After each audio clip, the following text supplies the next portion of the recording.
Je m'appelle Stéphane Levallois, je suis dessinateur de profession. Ma profession, c'est vraiment le dessin qui s'applique à plein de corps de métiers différents. Je suis auteur de bande dessinée. Je travaille beaucoup pour le cinéma, pour les gros blockbusters américains, les Harry Potter, les Narnia, les Pirates des Caraïbes, les Aliens et autres. Et voilà, je fais beaucoup de ce qu'on appelle du concept design, où je crée, où j'invente des monstres et des machines et des décors pour le cinéma.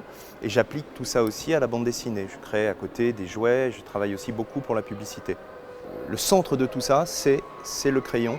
Et c'est simplement un crayon et une feuille. Et c'est un amour absolument, pour moi, inconditionnel depuis l'âge de mes 3 ans, du dessin.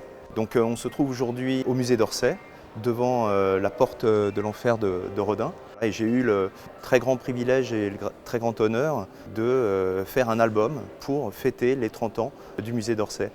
Mon album s'appelle Les Disparus d'Orsay et raconte en fait l'histoire d'une sorte de gardien du musée d'Orsay, un petit peu anonyme, qui fait un rêve étrange une nuit et qui est là depuis 30 ans et amoureux d'un tableau qui est la Vénus sortant des eaux de Bouguereau.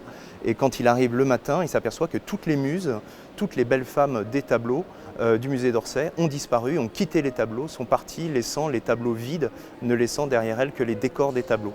La statue de Goethe qui vous accueille à l'entrée du musée prend vie et va demander au gardien, étant donné qu'il est responsable du musée, eh bien de partir à la recherche des muses et de découvrir quel artiste du musée aurait pu les enlever et pourquoi. L'idée de départ était que finalement mon héros est un petit peu un héros transparent. Le vrai héros, pour le livre, c'est le musée. Les vrais sujets majeurs, les vrais héros du livre, ce sont les œuvres du musée. Moi, je suis venu vraiment un peu comme une petite souris et puis voilà, j'étais perdu au milieu des œuvres et je me disais il me faut une histoire. Et donc mes yeux se promenaient et je tombe sur la Vénus sortant des eaux de Bouguereau et sur le Dante et Virgile aux Enfers qui étaient côte à côte et plein de gens qui canardaient la Vénus qui est un peu la première pin-up de l'histoire de l'art. L'autre sujet, c'était de se dire, mais il y a plein de femmes nues partout dans ces tableaux dans le département des pompiers. Et que deviendrait le musée, que deviendrait Orsay si on retirait toutes ces femmes? En fait, j'ai fait 5 visites en présence du public, mais parfois le public m'a aidé aussi parce que ça me faisait des figurants et j'ai pris beaucoup de photos et je recadrais au fur et à mesure que j'avançais dans mon projet.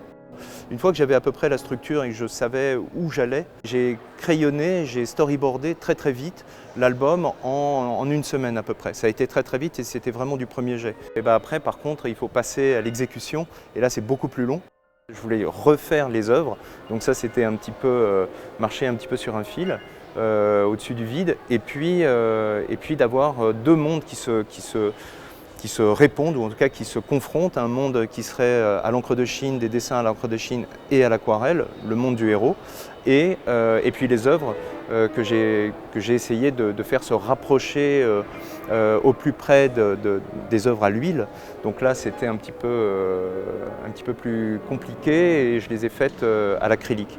Je me suis vraiment amusé à détourner des choses à l'intérieur du musée, comme particulièrement le scaphandre transpictural que j'ai donné à mon personnage principal pour lui permettre d'évoluer à l'intérieur des peintures à l'huile et des tableaux. Donc pour ce faire, je me suis servi beaucoup de l'œuvre de Guimard. Mais c'était vraiment voilà, pour moi l'idée de piquer des choses à l'intérieur et des influences à l'intérieur du musée et d'en faire autre chose ou de les projeter plus loin. Et puis bien sûr le lien toujours avec le cinéma, avec un immense clin d'œil. Toute la fin de l'album est un clin d'œil, est un hommage à 2001 Odyssée de l'espace de Kubrick. Donc tout ça me permettait d'amener le lecteur dans ces références-là.